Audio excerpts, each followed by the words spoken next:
The fence people have been on, they've been saying, show me the evidence. I'll believe it when I see the evidence. And people on both sides agree that something went terribly wrong in November 2020. This video is pure data, so don't get mad. So here we go. Talk about statistical anomalies in 3 states in question. In the early hours of November 4th, 2020, Democratic candidate Joe Biden received several major vote spikes in Michigan, Wisconsin, and Georgia, suddenly placing him in the lead when he had been trailing Trump by a significant margin. 8,954 individual vote updates were analyzed. Across nearly all updates, that follows a clear statistical pattern. However, a very small number of batches are especially questionable. The 4 most notable aberrations were 2 in Michigan, 1 in Wisconsin, and 1 in Georgia. And all occurred in the same 5-hour window, in the middle of the night, when in some places counting reportedly had stopped. Not only do these updates not follow generally observed patterns, but their behavior is particularly extreme. For context, using publicly available data from the New York Times, here is a visualization of the number of votes by candidate in Michigan from the beginning of the election night to 7 p.m. Eastern Time on November 4th. Trump is in red, Biden is in blue. Notice the sudden and improbable spike in votes for Biden at 6:30 a.m., where Biden received 141,258 votes, while Trump only received 5,968. This extreme ratio is surrounded by updates that are nearly the same in ratio. This particular update is 23 times more votes for Biden, and is the most extreme update favoring Biden in all datasets across all states. The situation in Wisconsin is even more stark. A single update to the vote count brought Biden from trailing by over 100,000 votes into the lead. Thirdly, a vote update in Georgia at 1:34 a.m. Eastern Time on November 4th, which shows 136,155 votes for Joe Biden and only 29,115 for Donald Trump. The extents of these 4 vote spikes in question are more than the margin of victory in all 3 states, which means the spikes were not only abnormal in regards to percentage for Joe Biden, but also in magnitude of the vote count. Out of roughly 9,000 updates, this election was decided by only 4 extreme updates, each with a probability of less than 0.1%, meaning that had these 4 unlikely updates not happened, we would have a different president in the White House. Detractors argue that these spikes were merely human error and not indication of fraud, and the errors have been corrected. If the errors have been corrected, where is their evidence? Why were the results never changed? Others have said that the spikes indicate heavily Democratic precincts. If that were the case, then California would show many spikes of that magnitude, but it doesn't. Only 1 vote update in California is anomalous in percentage of Biden votes, but not enough magnitude to shift an outcome. The strangest anomaly visible in the data is a consistently identical ratio of Biden to Trump votes across time, which is theoretically impossible. Here is Florida. These updates occurred over a week following the election. Notice all the ratios of Biden to Trump votes are 100% identical over several days. This pattern shows up in many states. It appears that a computer algorithm is involved in the process, which is doing something called weighted race distribution, a feature of Diebold voting machines known as early as 2001, which gives values to votes rather than simply counting them. Here in California, we see an update of 1 vote. About 65% of that value is given to Biden and 32% to Trump. How can 1 vote go to more than 1 person? It does not exhaust all statistical data anomalies encountered in the 2020 election. But data anomalies is only one factor to consider. Next is eyewitness and video evidence. In Georgia, there's a case of a poll worker named Ruby who was seen on Instagram giving a secretive live video of her working in the back room filled with absentee ballots. I'm gonna tell you. Okay, don't say nothing. Listen, look.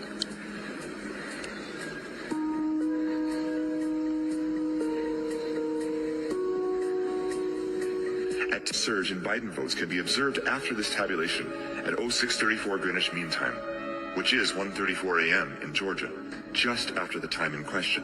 You may ask, can a ballot really be counted more than once? Here is your answer from Coffee County, Georgia. Can you scan a ballot more than once? I've just done it. I'm talking about That's you the just, same batch that she's been doing. you just keep scanning. I just kept scanning that same. You just keep scanning. I just scanned the same batches that y'all just voted.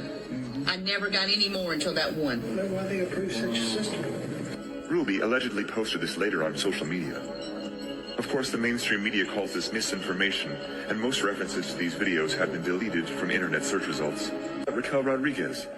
She was recently arrested for election fraud in Texas because of overwhelming video evidence incriminating herself that she was harvesting ballots for pay. The top and to get votes for either Biden. How many votes you think you can deliver for us? At least 5,000. And what are we looking at as far as how much that's going to cost? For the entire team that I'm looking at $55,000. So $55,000 for 5,000 votes top that they get Eager Biden. If not more, I'm not going to overpromise because remember, we're 16 days till election day. You give me cash, you can do whatever you want to do. $55,000 upfront, 5,000. That's right. Then there is cybersecurity evidence in the question of whether Dominion voting machines were tampered with over internet connections.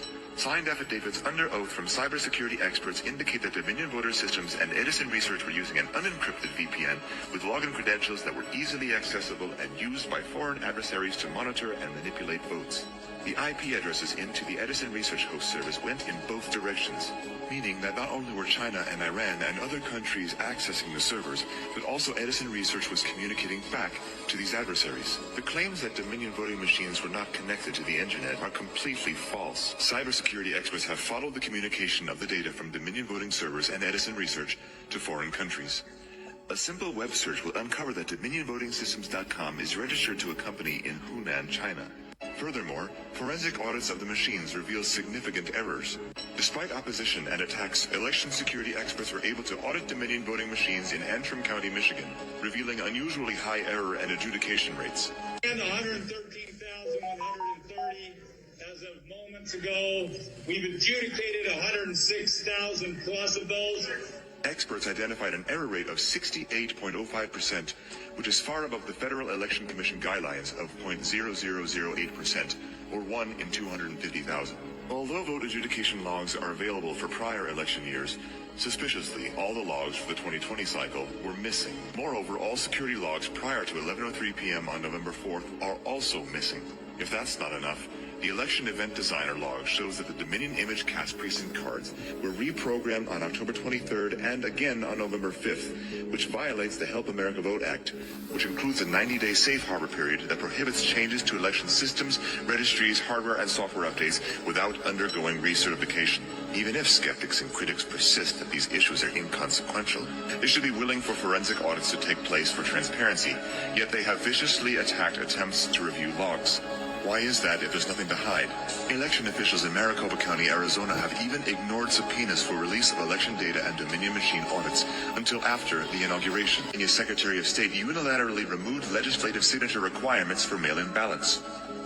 More than 1,000 signed affidavits have been given by poll workers who have witnessed illegal activities, non-equal treatment of Republican poll watchers, counting ballots in locations with no poll watchers not permitted close enough to see the counting process. These affidavits are signed by witnesses under penalty of perjury, so this should not have been taken lightly, but these witnesses were never heard in court. Either the Secretary of State's office is recording and certifying results that have negative errors and fraudulent votes in them, or someone is giving them negative information. What can you do? Firstly, find a way to download this video and share it. Film it with your mobile phone. Do anything to duplicate this. Post it with a hashtag, here is the evidence, hashtag every legal vote. What? We've already done the fact-checking. We've gone through thousands of pages of data, sworn affidavits, forensic reports, and cybersecurity reports. Secondly, you can demand election reform from your election state and local officials. We cannot let another election ever be this questionable ever again. This is the United States of America. People used to look to us on how to have democracy through our voting system.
No matter which side of the fence people have been on, they've been saying, show me the evidence.